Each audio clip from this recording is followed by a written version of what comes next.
बदलते हुए लोगों को कैसे समझे? ये लोग धीरे धीरे गायब होंगे। अभी इसके चेले हैं जो बाजार में हवा में उड़ रहे हैं, अभी आप नोटिस करेंगे वो भी इस स्टेज पे आ जाएंगे। उस लेडी ने एक दिन पंखे से लटक के सुसाइड कर लिया। अभी एक इसका चेला जो है ना जी, वो हवा में उड़ रहा है। मेरी बात रिकॉर्ड कर लें सर, मेरी बात रिकॉर्ड कर लें सर। 2027 में सेम पोजीशन में वो आएगा कि मैंने जो आज तक किया मैंने गलत किया। फर्स्ट आदमी आप हो जो सराउंडिंग की बात करते हो। आप ये देवताओं के कॉन्सेप्ट से क्या करना चाहते हो? आप ये देवताओं के कॉन्सेप्ट से क्या करना चाहते हो? जिसका और छोर नहीं है। बिजनेस बंद हो गया जी, ये हो गया जी, वो हो गया जी, बच्चे डिस्टर्ब। मैंने कुछ नहीं किया। उनकी एक बालकनी थी, मैंने कहा बालकनी में सो जाएगा। आप इन देवताओं को बिठा लीजिए जितने मर्जी, इनको घोट लीजिए, कुछ कर लीजिए, इनको चिपका दीजिए, जो मर्जी कर लीजिए, कोई रिजल्ट नहीं आएगा, कोई रिजल्ट नहीं आएगा। मैं एक टिप आपको दूंगा, रिजल्ट डेफिनेट है सर, रिजल्ट डेफिनेट है सर। वास्तु कंसल्टेंट हो ही नहीं, आपने कोई भूत प्रेत सेट किया हुआ है या कोई जादूगर हो, या कोई जादूगर हो। ये फिर होने जा रहा है 2027 में, फिर कन्फेशन करेगा वो, फिर कन्फेशन करेगा वो। और जिस दिन मैंने ये लोगों को पढ़ाना शुरू कर दिया, उस दिन मैं समझता हूँ कि बाजार के अंदर भूकंप आ जाएगा। जब तक आदमी का वास्तु ठीक नहीं होता ना, उसको आगे सुकून नहीं मिलता। अग्निकोण के अंडरग्राउंड वाटर टैंक को कैसे हटाएं? हटाना कुछ नहीं, आप उसको खाली कीजिए और खाली करने के बाद उसमें रेत भरिए। नॉर्थ वेस्ट में सोने वाला या साउथ वेस्ट में सोने वाला अगर कम उम्र का है वो डाउन जाता है, कम उम्र का है वो डाउन जाता है। अगर नॉर्थ बंद है तो फाइनेंशियल लॉसेस तो पॉसिबल। आपके पास जैसा भी प्लॉट है, आपने उसके किसी कोने में, किसी हिस्से में जब भी मकान बनाना हो तो आप सेंटर में बनाएं। कभी भी छत पे मंदिर ना बनाए, कभी भी छत पे मंदिर ना बनाए। जिसने छत पे मंदिर बनाया, आप समझ लें प्रेत आत्माओं का आगमन आपके घर में हुआ।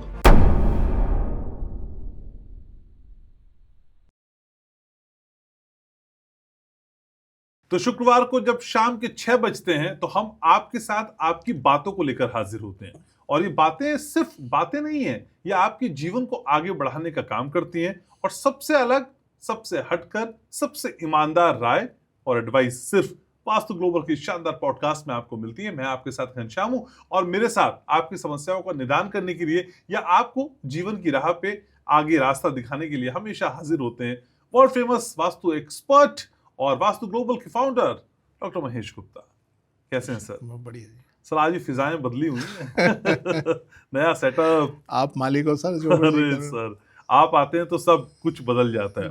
लेकिन सर, लोग बहुत बदलते हैं, मैंने देखा है। बदलते हुए लोगों को कैसे समझे, और ये समझाइए सर। कोई बहुत बड़े फेमस वास्तु एक्सपर्ट को मैं सुन रहा था, जिनको कई सालों से लोग सुन रहे हैं, फॉलो कर रहे हैं और उनकी बताई हुई बातों को जीवन में ला भी रहे हैं। अभी वो कहते हुए नजर आए कि भाई, मैं पहले जो बोल रहा था वो गलत बोल रहा था, अब जो मैं बोल रहा हूँ सच बोल रहा हूँ। सर, इस तरह के बदलाव को हम कैसे समझे, और मैं कैसे यकीन करूं, या हमारे तमाम व्यूवर्स कैसे यकीन करें कि ये शख्स पहले जो बोल रहा था वो सच था और अब झूठ है, या पहले झूठ था और अब सच है? बड़ा कंफ्यूजन है सर। सर, मैंने आपको कई बार कहा था, कई बार मैं पॉडकास्ट में बोला है कि ये लोग धीरे धीरे गायब होंगे। आज एक आदमी कन्फेशन पे उतरा है ना, अभी इसके चेले हैं जो बाजार में हवा में उड़ रहे हैं, अभी आप नोटिस करेंगे वो भी इस स्टेज पे आ जाएंगे, ज्यादा से ज्यादा 2027। अब देखिए कहाँ कहानी आके खड़ी होती है कि इसने हजारों लोगों को पढ़ा दिया। आज ये कह रहा है कि मैं तब गलत बोलता था। हाँ। मतलब कि वो भी गलत है। उन्होंने जो शिक्षा ग्रहण की, जो सीखा, वो गलत। इसने तो आज आके सब पे क्रॉस मार दिया। मैं आपको इसके ही एक स्टूडेंट की कहानी सुनाता हूँ। दिल्ली में रहते थे, मेरे अच्छे क्लाइंट थे, और अब नया मार्केट के अंदर ये शगुफा आया, यही जो आज बातें करता है कि ये वो मैं तब गलत बोलता था, आज ठीक बोलता हूँ। मार्केट में नया नया आया तो लोग बड़े आकर्षित हुए, तो उनकी मिसेज ने उसके पास एडमिशन लिया और 5 लाख रुपए फीस दे के कोर्स किया। कोर्स में एक बैग दिया उसने, उसमें बुक होती है, ये वो सब अड़ंगा पड़ंगा होता है। तो कोर्स करने के बाद जो चलते रही, ये उनके घर गया। घर जाके उनके कुछ तारे मारे डलवा के आया उसमें। अच्छा। सिल्वर तार, कॉपर तार और ये वो। तो ये तो मेरे को जब घटना घट गई तब उसके हस्बैंड ने बताई सारी कहानी। तो उसके बाद क्या हुआ, उस लेडी ने एक दिन पंखे से लटक के सुसाइड कर लिया। जब सुसाइड कर लिया उसने, तो उसके हस्बैंड का फ़ोन आया मेरे पास कि गुप्ता जी ऐसे ऐसे हो गया। मैंने कभी ऐसे कैसे हो गया, मैं तो सब तुम्हें ठीक ठाक कराया था। वो बड़े क्राइसिस में थे, उसके बाद काफ़ी उन्हें रिलीफ मिला था। जब अच्छा। मैंने उन्हें कंसल्टेंसी दी हम्म, तो काफ़ी बेटर हो गए थे, उनके काम वाम भी ठीक ठाक हो गए थे और फैमिली वाइज भी ठीक हो गए थे। हम्म, तो उन्होंने मुझे पूरी स्टोरी सुनाई कि जी ऐसे ऐसे वो था, एक उसके पास वो गई, वहाँ उन्होंने कोर्स किया, उसके बाद उन्होंने उसे अपने घर पे बुलाया, वो घर पे आया, उसने आके इस तरीके से यहाँ कुछ तारे मारे डलवाई, ऐसा किया वैसा किया, और उसके बाद वो डिप्रेशन में चली गई और डिप्रेशन में गया 3-4 महीने के बाद उसने ऐसा कदम उठा लिया और सुसाइड कर लिया। तो मैंने कहा यार बड़ा अफसोस हुआ कि तुम मतलब ठीक ठाक चलते हुए तुम भटक गए और एक ऐसी जगह चले गए जहाँ आज इस मुकाम पे तुम्हें आना पड़ गया। तो खैर बात आई गई हुई सर। अब उसने बोला जी उनका बैग पड़ा है मेरे पास, क्या करूं? मैंने कहा भैया किसी को दे दे। कहता जी आप ले लो, आप कुछ कर लो, आपके काम आ जाए। मैंने कहा मेरे क्या काम आएगा? एक गलत चीज़ को, गलत शिक्षा को मैं कैसे अपने पास रख सकता हूँ यार? मुझे ज़रूरत नहीं है, मेरे पास जो है इनफ है, मुझे मालूम है मैं क्या हूँ। तो खैर उन्होंने अब दिल्ली छोड़ी, दिल्ली छोड़ के अब वो कहीं और बस गए। उन्होंने होटल बनाया और वहाँ पे अपना वो निवास कर रहे हैं। तो सर ऐसी स्थितियाँ पैदा हुई और मैंने और भी कई स्टोरियाँ सुनी इनकी ही, क्योंकि वो इतनी ऑथेंटिकेटेड नहीं है जितनी ये तो मेरे को मतलब उससे रूबरू बात होती है, अब भी होती है। अदरवाइज तो लोगों ने बड़ी सारी कहानियाँ मुझे सुनाई, जी हमारे साथ ऐसे हुआ, ऐसे किया, ऐसे किया, ऐसे किया, तो अदरवाइज ये चल रहा था। तो सर ये जो पाप इसने किया है ना, भुगतान तो इसको भुगतना पड़ेगा, इसको भी भुगतना पड़ेगा, इसके जो चेले चपाटे हैं उनको भी भुगतना पड़ेगा। अभी एक इसका चेला जो है ना जी वो हवा में उड़ रहा है। अच्छा। आप 2027 में वो भी आएगा। आप मेरी बात रिकॉर्ड कर लें सर, 2027 में सेम पोजीशन में वो आएगा कि मैंने जो आज तक किया मैंने गलत किया और अब मैं ठीक हो गया हूँ, अब मैं ठीक बात करूँगा। पर सर ये सिर्फ बात उन लोगों की नहीं, ये एक पूरी फर्टर्निटी पे, क्रेडिबिलिटी पे क्वेश्चन मार्क है सर। यस तो आप जो कह रहे हैं, अब मेरे व्यूअर्स ये कहने लग जाएं अभी आप सच बोल रहे हो, कल को आप बोल दो मैं झूठ बोल रहा हूँ। कंफ्यूजन है ना सर बड़ा। मैं तो इसलिए कहता ही नहीं सर कि मैं सच बोल रहा हूँ, मैं तो कहता हूँ आप अपने आसपास देखो।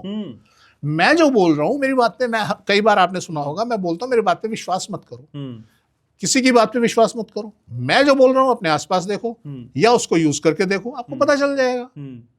भाई दूसरा बोल रहा है उसको भी यूज करो, मैं बोल रहा हूँ मुझे भी यूज करो, आपको पता चल जाएगा कौन सच है कौन गलत है। सही बात है।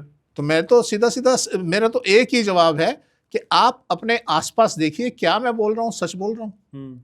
और जो सिस्टम आज तक मुझे कोई बता दे कि किसी ने वास्तु के 4 पैरामीटर के अंदर बात की है, लैंड स्ट्रक्चर, इंटरनल सेटिंग और सराउंडिंग्स, किसी ने बात की है? मेरे पास बहुत लोग आए कहते जी फर्स्ट आदमी आप हो जो सराउंडिंग की बात करते हो। कहता कोई नहीं करता। और हमने जब अपने यहाँ सब देखा कि यस इसके इम्पैक्ट आ रहे हैं हमें, तब हम आपके पास आए। कोई बात करता है? कोई बात नहीं करता। सब बात क्या करता है? देवता, जिसका और छोर नहीं है। आप ये देवताओं के कॉन्सेप्ट से क्या करना चाहते हो? क्या करना चाहते हो?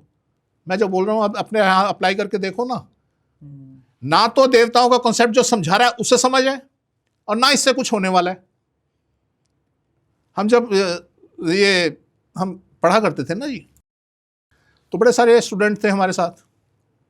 अब उन्होंने समझाया कि जी वो एक ये देखो इतने 81 पद होते हैं, 81 खाने बनाए उसमें और इसके अंदर देवता बिठा दिए।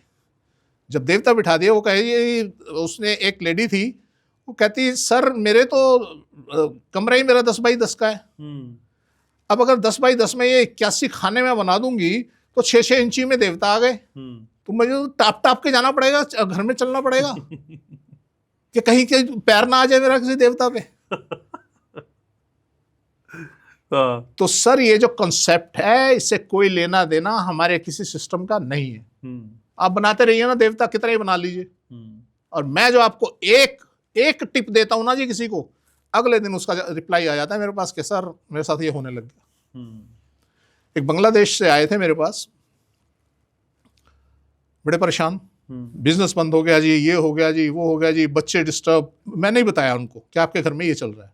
तो हम ही बताते हैं, हम किसी को मना कर देते हैं, हमें मत बता। अच्छा। तो मैंने उनको बताया कि आपके घर में, कहता हाँ जी ये चल रहा है। मैंने कुछ नहीं किया। उनकी एक बालकनी थी, मैंने कहा बालकनी में सो जाए जाके, और वो सो गए। मैंने उनको बता दिया कि 4 दिन के बाद ऐसे सिम्टम आएंगे, 8 दिन के बाद ऐसे आएंगे, महीने के बाद ऐसे आएंगे, 2 महीने के बाद ऐसे आएंगे। उनका मेरे पास फ़ोन आता रहा, वो काफ़ी ठीक हुए, काफ़ी बेटर हो गए। लगभग फ़ोन आए उनके, 6 महीने तक मेरे पास, मेरे टच में रहे कि जी मैं अब ये भी हो गया, बच्चे भी ठीक हो गए हैं, मैं भी ठीक हो गया हूँ, मेरा काम भी चल पड़ा है, और ऐसा वैसा वैसा वैसा आते रहे। तो मैं दिल्ली आना जी मिलने आपसे, ऐसा जी वैसा जी, और उनके फ़ोन बंद हो गए। तो मेरे मतलब ना का तो मतलब ही नहीं ना सर। आप इन्हें देवताओं को बिठा लीजिए जितने मर्जी, इनको घोट लीजिए, कुछ कर लीजिए, इनको चिपका दीजिए, जो मर्जी कर लीजिए, कोई रिजल्ट नहीं आएगा सर। मैं एक टिप आपको दूंगा कि आप, मैं ज़्यादा बदलाव नहीं कराता, सिर्फ एक बदलाव, 1 2 3 बदलाव कराता हूं कि जी आप ये कर लो बस, रिजल्ट डेफिनेट है सर, ना का मतलब ही नहीं। मेरे जो पुराने क्लाइंट चले आ रहे हैं 20 साल से, 30 साल से, 25 साल से, उनको पता है भाई, वो उनको ये भी तो नजर आते होंगे कि यार ये इतनी बड़ी बड़ी बातें करते हैं, इनसे काम करा लें। उनको पता है कि मैंने अगर एक पिन हिला दिया ना, उसका मतलब है कुछ। अभी मेरे बहुत पुराने क्लाइंट हैं, तो वो मुझे बोलने लगे जी एक राउंड लगा लो। मैंने कहा कोई खास बात? कहते नहीं बस ऐसे ही। मैंने कहा यार मेरी फीस थोड़ी चेंज हो गई है, तो अब वो बात नहीं। कहता जी मैंने पूछी है, मैंने आपको बोला है एक विजिट कर लो। उनकी फैक्ट्री है, उन्होंने पहले एक फैक्ट्री मेरे से करवाई, वो फैक्ट्री जब उन्होंने देखा, पीछे मुड़ के नहीं देखा उन्होंने, और वो बढ़ती चली गई। उन्होंने दूसरी फैक्ट्री लगवाई। अब दोनों फैक्ट्रियों में काम बढ़िया आ रहा है, बढ़िया चल रहा है। अब वो मुझे, आप ये समझ लो, वो मुझे हर 5-6 महीने में कहते हैं जी एक राउंड लगा लिया करो, हमें कुछ नहीं चाहिए, हमें कुछ नहीं बताना, आप देख के चले जाओ, आप कह दो ओके ओके। तो सर मेरी तो ये पोजीशन है, मेरे रिजल्ट डेफिनेट है, मतलब ना का मतलब ही नहीं। आप करो तो सही, जो मैं बताऊं करना है, रिजल्ट डेफिनेट है। मैं कोई देवी देवता मैं इस्तेमाल नहीं करता, मैं किसी को नहीं कहता यहाँ फलाना देवता, यहाँ ढमकाना देवता, नहीं चाहिए ना मुझे देवी देवता। आप करो ना यार, इस ग्लास को उठा के यहाँ रख दो, इस ग्लास को उठा के यहाँ रख दो, बदलाव देखिए अपने आप। कई बार लोगों को सर मजा नहीं आता जब तक कुछ बताया ना जाए, कुछ क्लिष्ट होना चाहिए। होता है मेरे साथ, होता है, टेस्ट आता है मेरे साथ होता है। वो कहते हैं आपने बताया तो है ही नहीं कुछ। मैंने कहा भैया जो बताया वो करके, कहता बस यही है। मैंने कहा यस। मैं कनाडा का प्रोजेक्ट कर रहा था, उनका सर्वे किया मैंने। जब मैंने उनको बताया, मैंने कहा आपका छोटा बेटा ऐसी हरकतें करता है, बड़ा बेटा ऐसी हरकतें करता है, आपकी मिसेज ये करती है, आप ये करते हैं। कहता जी आप वास्तु कंसल्टेंट नहीं। मैंने कहा यार तुम पहले हाँ ना में तो जवाब दो। कहता जी नहीं आप वास्तु कंसल्टेंट हो ही नहीं, आपने कोई भूत प्रेत सेट किया हुआ है या कोई जादूगर हो। आप मेरे घर की इतनी बारीक बारीक बातें कैसे बता सकते हो? मैंने कहा भैया यही वास्तु है, मैंने तुम्हारा नक्शा देखा है ना, नक्शा देख के ही तो बता रहा हूँ ना। मैंने कहा ये वास्तु है। कहता नहीं आप जादूगर हो। कहता मैंने ऐसा आदमी नहीं देखा जो घर देख के मेरे बारे में इतना बता दे जो बातें आपने बताई हैं, या मेरे बच्चों के बारे में बता दे। तो उसने मुझे टाइटल दिया ये जादूगर का। तो सर ऐसे टाइटल मुझे रोज मिलते हैं। आप मेरा अगर व्हाट्सएप चेक करेंगे, रोज किसी ना किसी का मेरा ये काम हो गया जी, मेरा ये काम हो गया जी, मेरा ये काम हो गया जी। तो ऐसे ऐसे रोज मिलते हैं। लेकिन सर इस कन्फेशन के पीछे जो बताता है कि भाई मैं पहले तो सही नहीं बता रहा था, अब मैं सही बता रहा हूँ, या पहले मैं झूठ बोल रहा था अब सच बोल रहा हूँ, सर ये कन्फेशन की वजह क्या समझ में आती है सर आपको? वो खत्म है सर, उसको अपनी औकात मालूम पड़ गई। तो चाहते तो छुपा लेते, बताने की जरूरत तो नहीं, उसे नहीं बताना चाहिए था। हाँ मैं यही कह रहा हूँ। नहीं सर उसे नहीं बताना चाहिए था, उसे गायब हो जाना चाहिए था। उसने इतने लोगों का विश्वास भरोसा तोड़ दिया। ये ईमानदारी भी कह सकते हैं क्या? नहीं सर, बेवकूफ़ी, ये बेवकूफ़ी है सर, ईमानदारी नहीं। वो हताश हो चुका है अपने जीवन से, जब इस स्टेज पे आके ऐसी बातें कर रहा है। उसने इतने लोगों को पढ़ाया, इतने लोगों को कंसल्टेंसी दी, उसने सब जीरो कर दी 1 मिनट में। यार तू चुप रहना। इतने लोगों का भरोसा तुमने तोड़ दिया, क्या अकलमंदी की? चुप रह, नहीं तेरे से कुछ हो रहा, तू शांति से काम बंद कर, अपना बैठ जा। समझ आती है बात। आज तू अपनी सफाइयां देने में लग रहा है, क्यों लग रहा है? ऐसा ही होगा सर, इतिहास अपने आप को बदलता है, रिपीट करता है। ये फिर होने जा रहा है 2027 में। उसी का चेला, उसी का स्टूडेंट फिर कन्फेशन करेगा वो। आप मेरी बात नोट कर लो, इसकी एक रील बना के अलग से डाल लेना। पर सर इस तरह की स्थितियां या इस तरह के घटनाक्रम आपको नहीं लगता कि आपके लिए भी दिक्कत बढ़ा सकते हैं ट्रस्ट लेवल पे? ट्रस्ट यस डेफिसिट है सर यस ये तो? यस यस, सबके लिए है, हाँ। सबके लिए। और मेरे लाइफ में ऐसे लोग मुझे मिले हैं जो कहते हैं जी एक वास्तु कंसल्टेंट ने हमारा वास्तु किया और वो भाग गया, गायब हो गया। सर मैं, आप समझ लीजिए 77 से काम कर रहा हूं, मैं आज तक बना हुआ हूं, कोई वजह तो होगी। और सिर्फ कंसल्टेंसी देता हूं, मैं क्यों नहीं पढ़ा देता जी? सबसे आसान काम है ना, खाली कागज लो, लिख दो जो मर्जी, सबसे आसान काम है, कोई पूछने वाला ही नहीं। यार मैं कंसल्टेंसी दे रहा हूं ना, मेरी मोरल ड्यूटी बनती है कि सामने वाले को फायदा होना चाहिए। तो सर इसलिए जिस आदमी के अंदर अपने अंदर आत्मविश्वास नहीं है, जिसको अपने ऊपर भरोसा नहीं है, वो ऐसी हरकतें करता है। और इसने बहुत गलत काम किया है। इसने जितने कंसल्टेंट थे सबका ट्रस्ट लेवल डाउन कर दिया। एग्जैक्टली, बिल्कुल। लेकिन सर आपको क्या लगता है कि इन सारी चीजों के साथ आजकल खुद को प्रमोट करने के लिए भी किसी भी हद तक जाया जाए? एक शख्स जिसका काम बोलता है, जिसका रिजल्ट अच्छा है, और ये भी कहे कि मैं बहुत सारी फीस लेता हूं, और एक कि कह रहा भाई मेरे काम पे आप यकीन करें, छोटा काम दें, बड़े काम के लिए आजमा लें।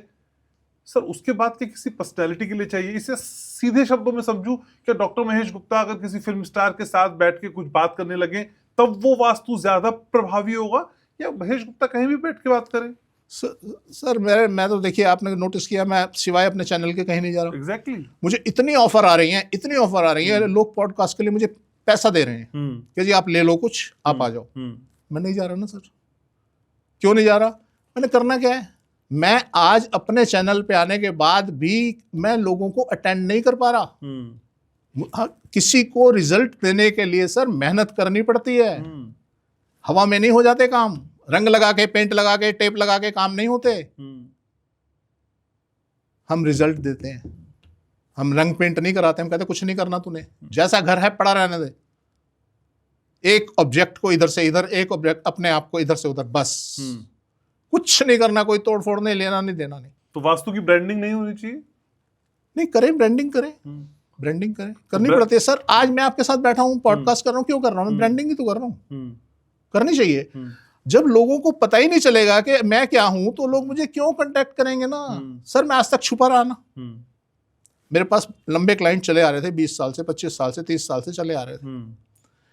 शायद अगर आप ना मिलते, मैं आज भी पिक्चर में नहीं आता।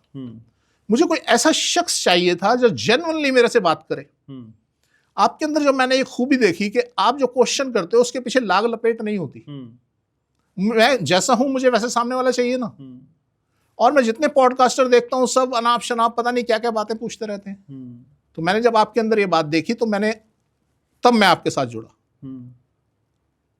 तो इसलिए मैं आपके साथ जुड़ा हूं, तो मैं आज यहां पिक्चर में हूं। अदरवाइज शायद मैं अब भी ना आता, क्योंकि मुझे कोई ऐसा आदमी मिल नहीं रहा था, मुझे कोई ऐसा चैनल मिल नहीं रहा था मैं जिसके साथ जुड़ूं। तो इसलिए ब्रांडिंग बड़ी जरूरी है। आदमी को यह बताना कि मेरे पास पारस मणि है, तो हमें बताना तो पड़ेगा। मैं लेके अपने घर में बैठा रहा भाई। आज मैं अपनी नॉलेज से लोगों का भला कर रहा हूं, ये पैसे से ज्यादा अहमियत रखता है। यहां पैसा आके नगण्य हो जाता है। अगर किसी को मेरी सलाह से फायदा हुआ है, उसके जीवन में कुछ बदलाव आया है, तो यार पैसा क्या मायने रखता है? कुछ भी नहीं, कोई मायने नहीं रखता।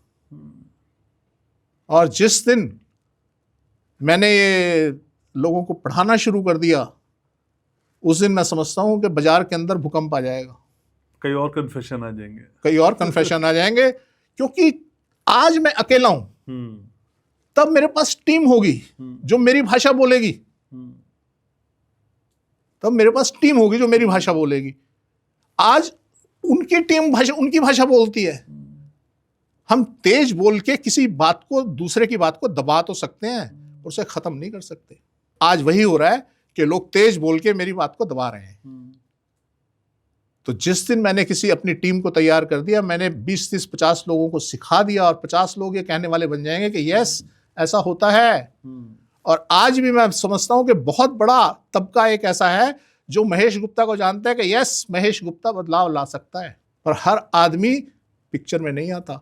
हमने बहुत सारे लोगों के कमेंट इकट्ठे किए हुए हैं, लोगों ने खुद बोला कि हमारी वीडियो बनाओ जी, कि हमारे साथ जीवन में ये फर्क आया। हमने आज तक उसको कहीं पब्लिक नहीं किया। विजिट भी नहीं करते आप तो अपनी पब्लिक? हाँ, कुछ नहीं, हमें जरूरत नहीं ना सर। हम क्यों किसी को एक्सपोज करें कि उसने हमसे काम कराया, उसने हमसे काम कराया, क्यों जी? मेरे से गलती से एक वो चिराग पासवान के बारे में मुंह से निकल गया, पर मैंने बाद में महसूस किया मुझे नहीं बोलना चाहिए था। पर जो बोला वो सच भी हुआ सर। नहीं सर, वो होगा ही सर, होगा सर। मैंने अपने आप को घिसा है, मैंने घिसा है अपने आप को। लोग कोई नहीं करता, कोई एक्सपेरिमेंट नहीं करता अपनी लाइफ के ऊपर। सर आउट ऑफ ट्रैक भी आप जाते हैं ना। Yes. मैंने उस दिन भी कहा था कि हमने कई पॉडकास्ट की मैंने, हाँ, तो उसमें कई लोगों ने बोला कि नीतीश रिपीट नहीं होंगे। हाँ, एक आप अकेले थे और नहीं, मैंने उस दिन भी मैं टोका सर था आपको। आउट ऑफ ट्रैक नहीं कह सकते उसको, उसको आप कह सकते हो मेरी स्टडी। बात आउट ऑफ ट्रैक की नहीं है कि जी दूसरा ये बोल रहा है तो मैं भी बोल दूं। नहीं नहीं सर, मेरी स्टडी है ये।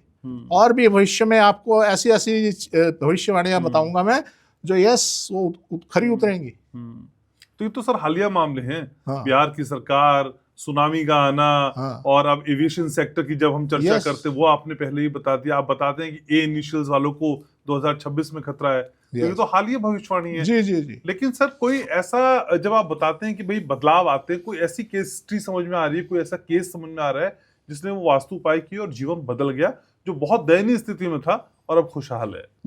सर कितने बताऊं, बहुत सारे हैं।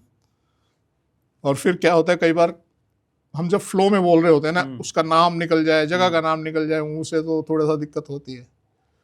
बाकी आप समझ लें कि मेरे जो जितने केसेस हैं 95% केसेस तो मेरे डेफिनेटली होते हैं। उसमें क्या होता है, कई बार 2-4-5% ऐसे होते हैं जो ढंग से उपाय कर नहीं पाते, बताई गई चीज़ों को कर नहीं पाते, तो वहाँ एक थोड़ी सी दिक्कत हमें आ जाती है। अदरवाइज तो सर मतलब ही नहीं कि बदलाव ना आए, मतलब ही नहीं।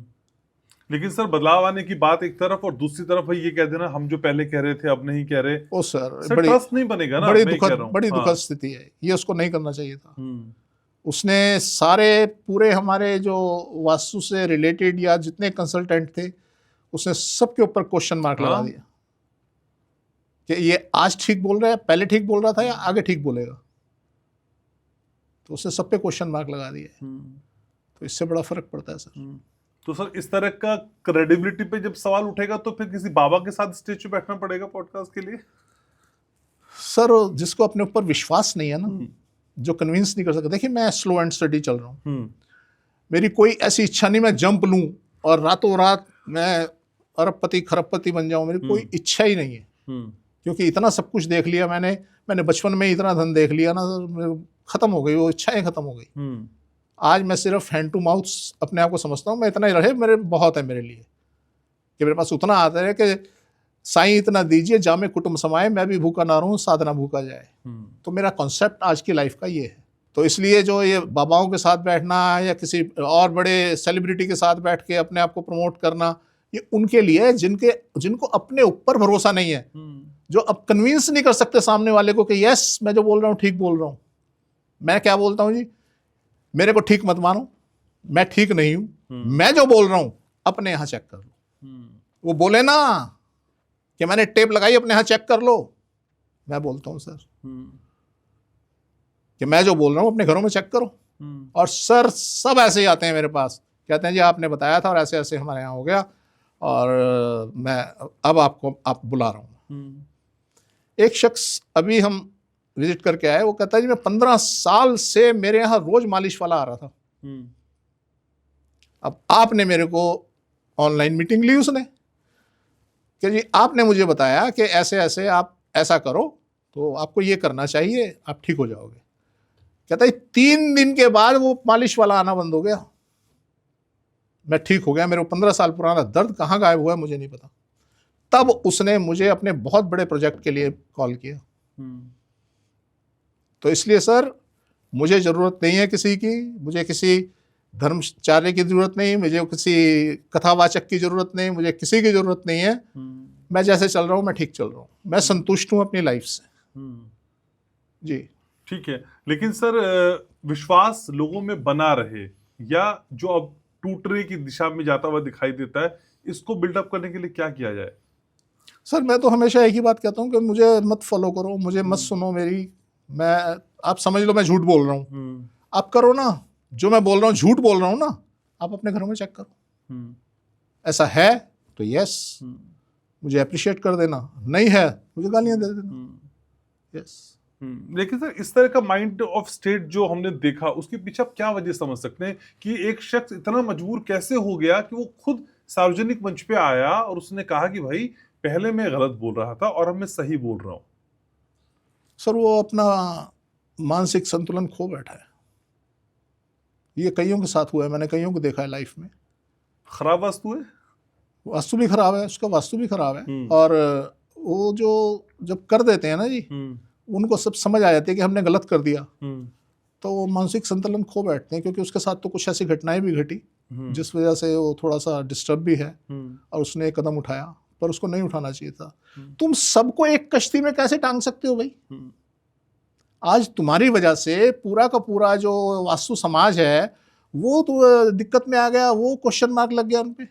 तुम कैसे कर सकते हो?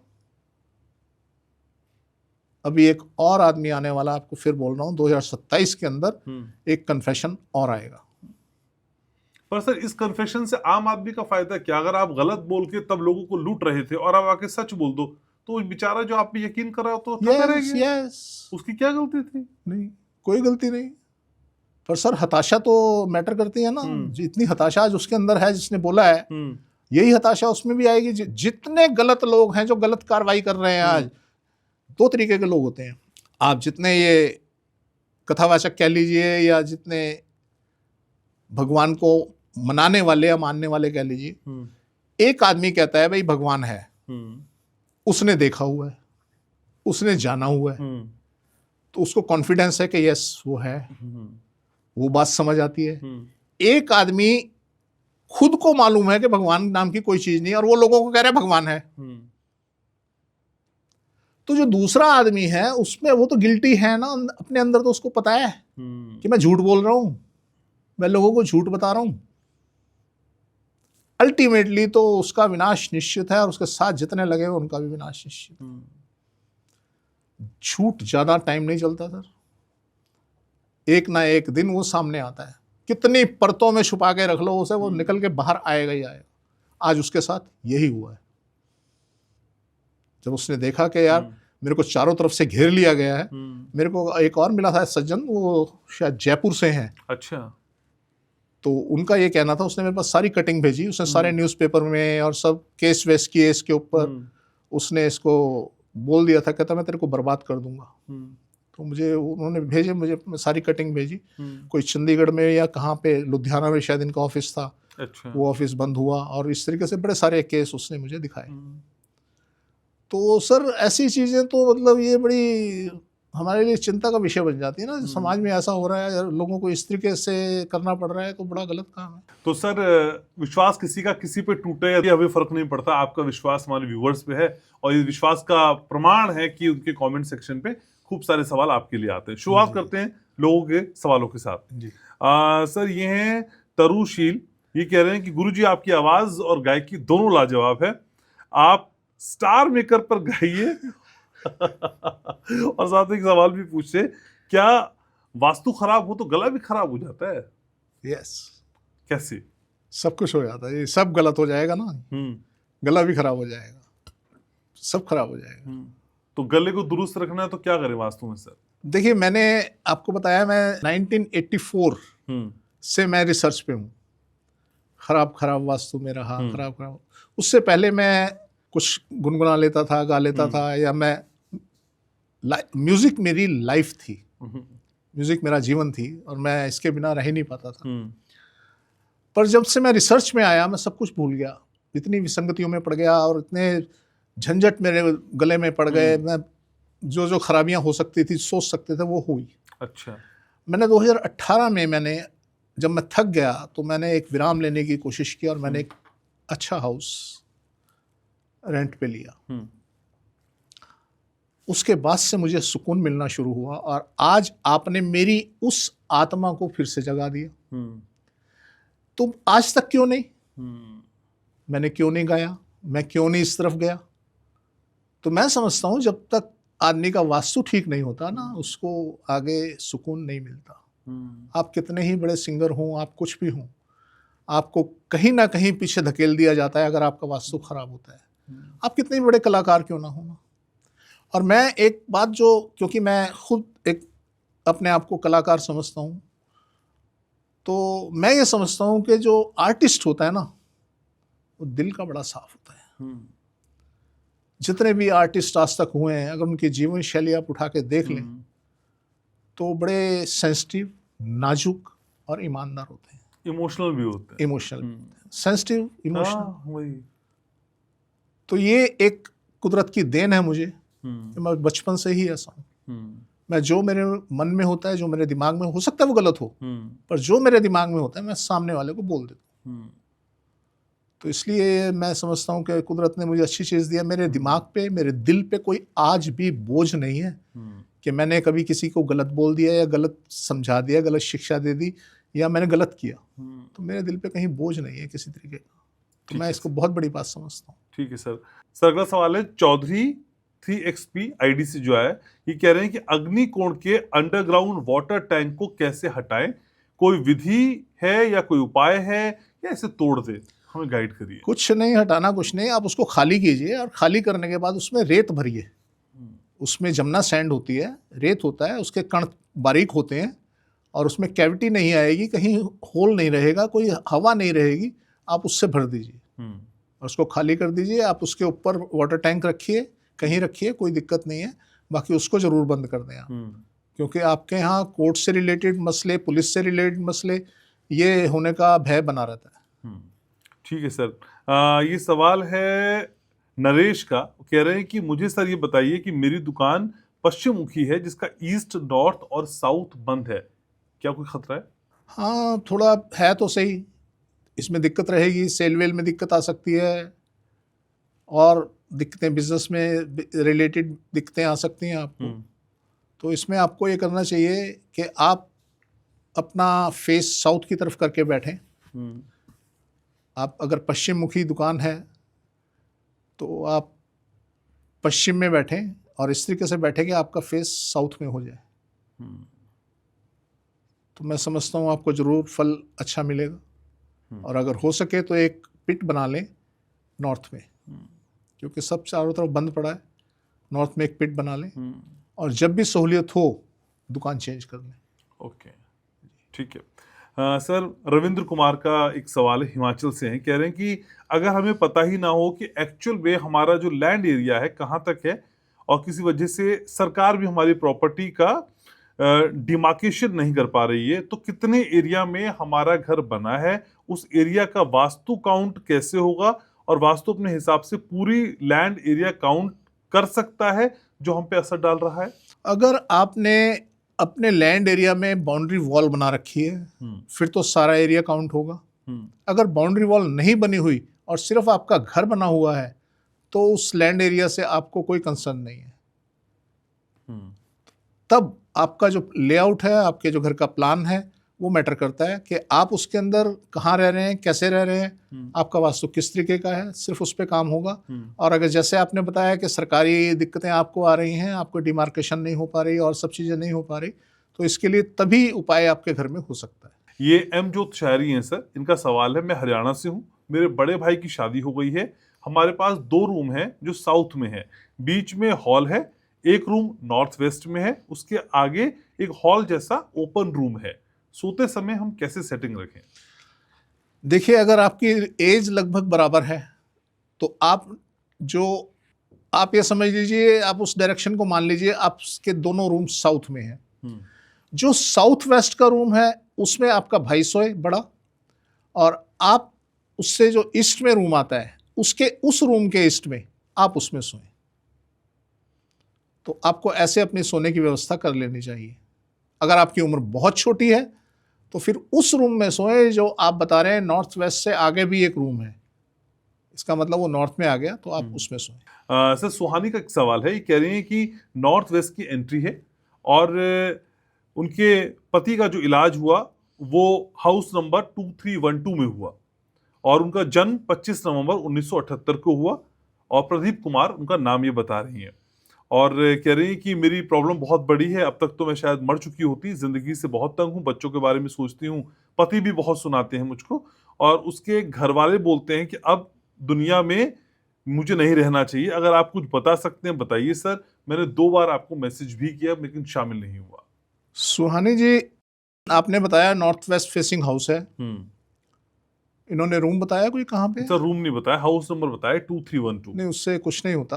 पति की डेट ऑफ बर्थ बताइए उन्होंने, नहीं, 25 उससे भी कुछ नहीं नवंबर। होता। ये वास्तु है तो वास्तु में ये सब चीजें नहीं चाहिए होती। हम्म, तो आप एक काम करें, आपके पति जहां भी सोते हैं आप उनसे ईस्ट में सोएं, तो आप नोटिस करेंगे धीरे धीरे वो आपकी तरफ आकर्षित होंगे और आपके सभी घर वाले हम्म, जो आज आपको ब्लेम करते हैं, क्लेम करते हैं, वो सभी आपकी तरफ आकर्षित होंगे और धीरे धीरे आपकी पोजीशन घर में सुधरनी शुरू हो जाएगी।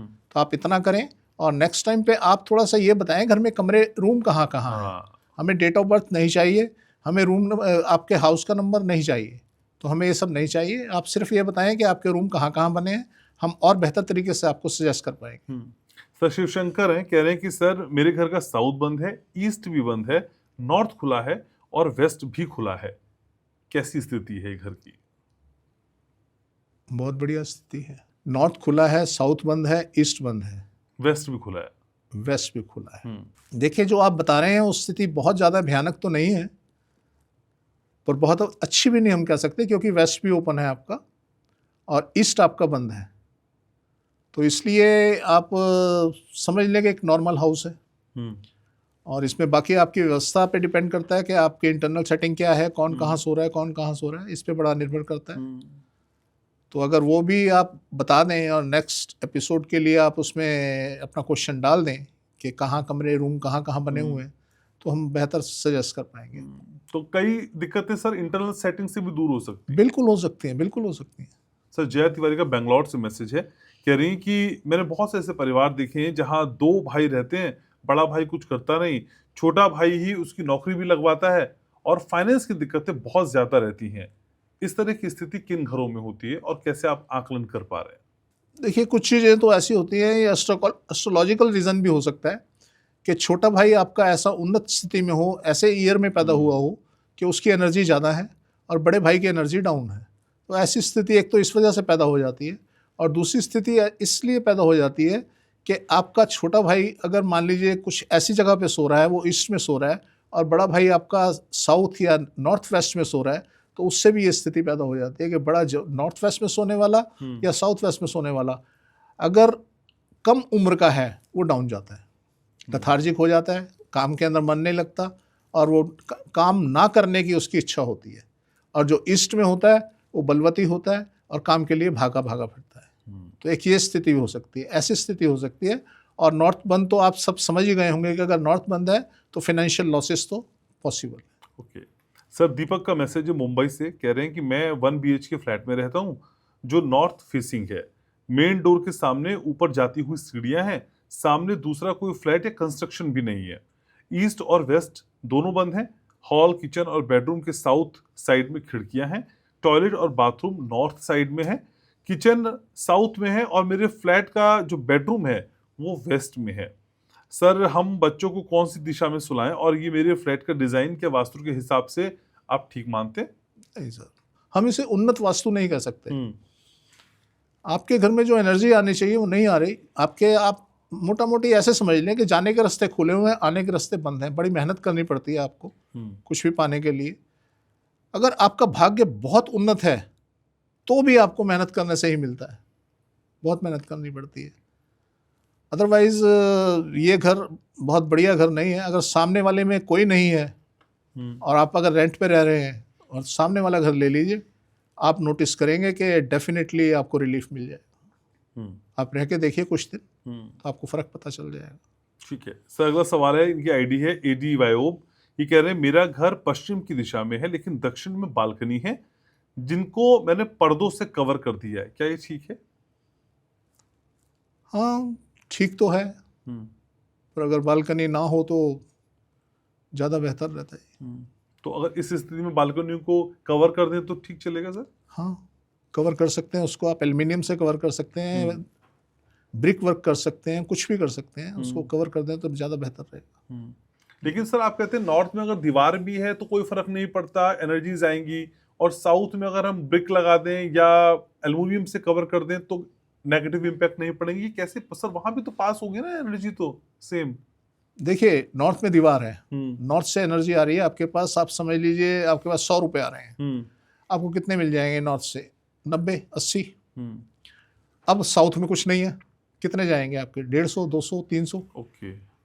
अब मैंने आपको बोला जी वहाँ दीवार बना दो, बंद कर दो, बालकनी बंद कर दो, आपके पास कितने बच जाएंगे? 50, 60, कुछ तो बचेंगे। ओके। तो जितना बचाव कर सकते हैं उतना बचाएं। तो ये थ्योरी होती है। तो यहाँ सिर्फ हवा में बातें नहीं होती, काउंटर सवाल भी होते हैं। सर, ये विक्रम है, इनका सवाल है कि मेरा घर दक्षिण मुखी है, घर के बाहर साउथ वेस्ट में माता जी का मंदिर है और पितरों का मंदिर भी है, क्या करूं सर, मुझे कर्ज से बचा लीजिए। विक्रम, देखो, कोई भी आप अपना सवाल करते हैं उसमें अपनी एज जरूर लिखिए, आप मैरिड हैं अनमैरिड हैं ये जरूर बताइए, और जैसा आपने पोजीशन बताई ये कर्ज वाला ही मकान होता है दक्षिण मुखी। अगर मकान है, अगर फ्लैट है वो बढ़िया फ्लैट होता है, अगर मल्टी स्टोरी में आपके पास फ्लैट है तो बेटा इसमें तो कर्ज वर्ज की स्थिति बनी रहती है। और तुम जो बता रहे हो साउथ वेस्ट में मंदिर वंदिर जो होते हैं ये भी एक कर्ज का कारण होते हैं। अब तुम इतनी सारे बदलाव अपने यहाँ तो कर नहीं सकते, तो अगर ऐसा कर लो कि अपने दीवार के, अपने दरवाजे के आगे साउथ फेसिंग जो आपका एंट्रेंस डोर है उससे 4-5 फीट हटके एक दीवार बना दो, लगभग 3 फीट ऊंची दीवार बना दो, मोटी दीवार, 9 इंची मोटी आप दीवार बना दो। जब आप अंदर घुसोगे तो सीधे नहीं घुसोगे, आप पहले अंदर दरवाजे से अंदर गए, उसके बाद राइट या लेफ्ट मुड़ के तब आप अंदर जाएंगे। और अगर वो आप बना दें लेफ्ट में तो ज़्यादा बढ़िया रहेगी, लेफ्ट में भी बना दें, मतलब एल शेप की एक वॉल बन गई। इसे बोलते हैं एंट्रेंस फॉयर। अगर किसी नक्शे में आप पढ़ोगे ना एंट्रेंस फॉयर लिखा होगा तो वहाँ एंट्रेंस फॉयर बनता है, और वो अगर साउथ फेसिंग में बन जाए तो साउथ फेसिंग का इम्पैक्ट समझ लीजिए 90% कम हो जाता है। तो आप जो साउथ में अगर ये दीवार बना देंगे उससे क्या होगा, आपके घर की एनर्जी, हमारे पास जो सिस्टम है, हमारे पास सिस्टम क्या होता है, हमारी एनर्जी नॉर्थ से आती है और साउथ से बाहर निकलती है। तो आप क्या करेंगे, उस एनर्जी को बाहर निकलने से 30%, 40%, 50% तक रोक लेंगे, और आपका जो कर्जा है वो उतरने के मोड में आ सकता है। तो आप ये एक उपाय ट्राई कर सकते हैं, ये प्रयोग कर सकते हैं। आप इसको करके देखिए और फिर बताइए हमें कि आपने किया या नहीं किया, और किया तो क्या रिजल्ट आए। तो आप हमें महीने 2 महीने में एक बार जरूर डालिए कि मेरे को रिजल्ट नहीं आए या मुझे आए तो कितने आए।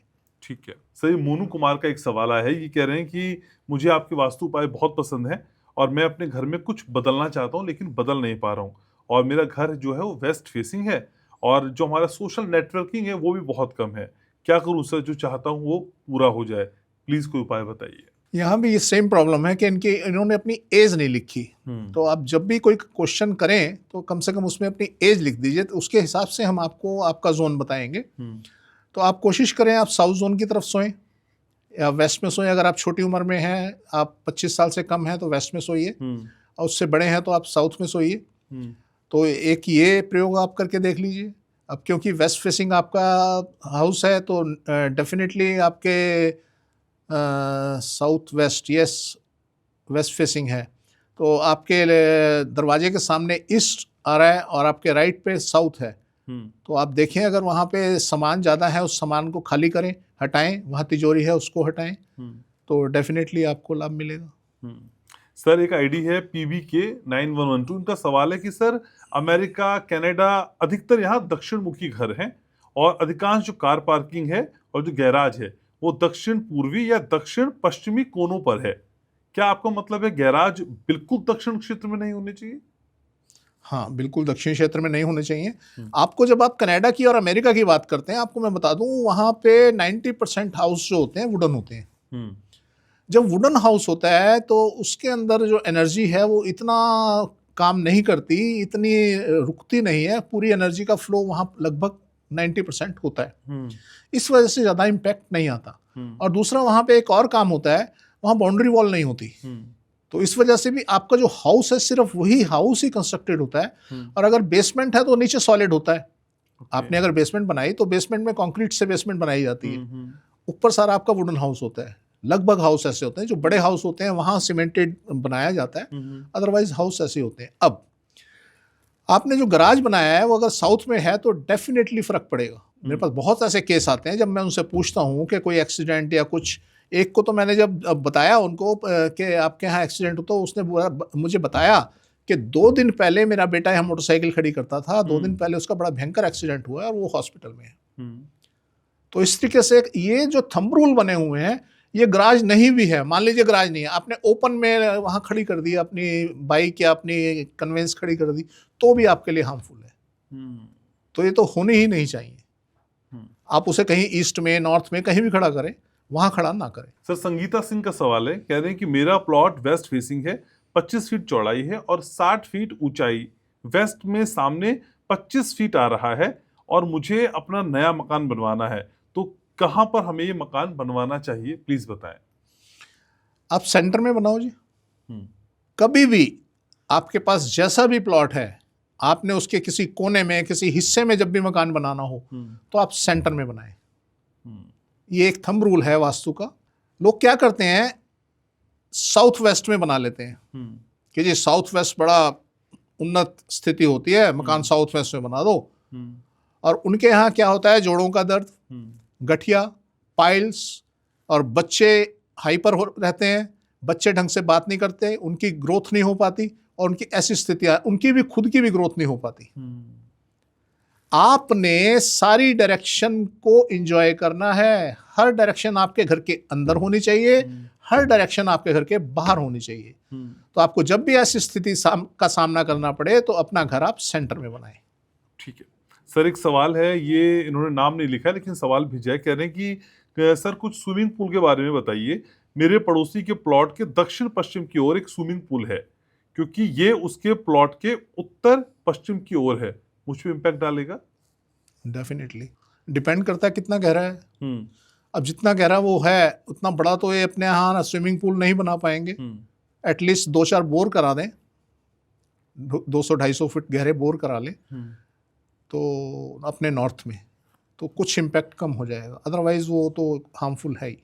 ओके सर, ये कैल्पिक का एक सवाल है, कह रहे हैं कि सर मार्गदर्शन करिए, क्या घर की छत पर उत्तर या पूर्व में पूजा घर बनाया जा सकता है? अगर हाँ, तो उत्तर या उत्तर पूर्व कौन सा ज्यादा अच्छा है? उत्तर या उत्तर पूर्व, इनमें से कौन सा ज्यादा अच्छा है हम जहां मकान बना सकते हैं? नाम इन्होंने अपना लास्ट में लिखा है विनोद कुमार शास्त्री। इन्होंने मंदिर बोला है ना जी? जी। मंदिर तो छत पे होना ही नहीं चाहिए जी। आप निचली फ्लोर पे बनाएं, ऊपर अपने बेडरूम बनाएं। मंदिर हमेशा ग्राउंड पे बनाएं, कभी भी छत पे मंदिर ना बनाएं। जिसने छत पे मंदिर बनाया, आप समझ लें प्रेत आत्माओं का आगमन आपके घर में हुआ।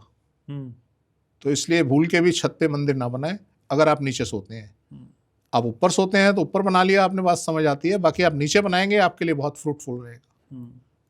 ठीक है सर, एक सवाल है, ये है रीना, ये कह रही है कि मेरा प्लॉट साउथ फेसिंग है, 27 बाय 1500 स्क्वायर फीट, और बाएं में साउथ फेसिंग में घर भी बने हुए हैं। ये रिक्वेस्ट है सर, मेरा मार्गदर्शन करिए, हम कैसे फेसिंग करके अपना घर बनाएं। मैं आपके सभी पॉडकास्ट को देखता हूँ। आपने फेसिंग क्या करनी है जी, अपना सेंटर में बनाइए, आप साइडों पे जरूर छोड़िए। मान लीजिए आपने 1 मंजिल बनाना था, आप 2 मंजिल बनाइए, साइडों पे खाली जरूर छोड़िए, सेंटर में बनाइए। और अगर आपने 2 मंजिल बनाना था, 3 मंजिल बना लीजिए, पर उसका जो कवर एरिया है उसको कम कवर कीजिए और उसे मैक्सिमम खाली छोड़िए, तो आपका मकान बढ़िया बनेगा। साउथ फेसिंग है, कुछ भी है, बढ़िया हाउस बनेगा। तो आज की इस पॉडकास्ट को यहीं समेटना है, और उम्मीद यही है कि आप हमेशा से हमारे साथ जुड़ते हैं। शुक्रवार शाम 6 बजे हमारे और आपके मिलने का फिक्स है टाइम, बिल्कुल वास्तु ग्लोबल के इस शानदार पॉडकास्ट पे। बातें थोड़ी आपकी, बातें हमारी, आपके गम और हमारी बातें, कुछ मिलकर नई कहानी लिखने की कोशिश हम करते हैं। और मैं उम्मीद करता हूँ कि आपकी जिंदगी में कोई गम ना आए और कोई आपसे कभी ना बिछड़े। याद रखिएगा, मैं आपसे बहुत प्यार करता हूँ।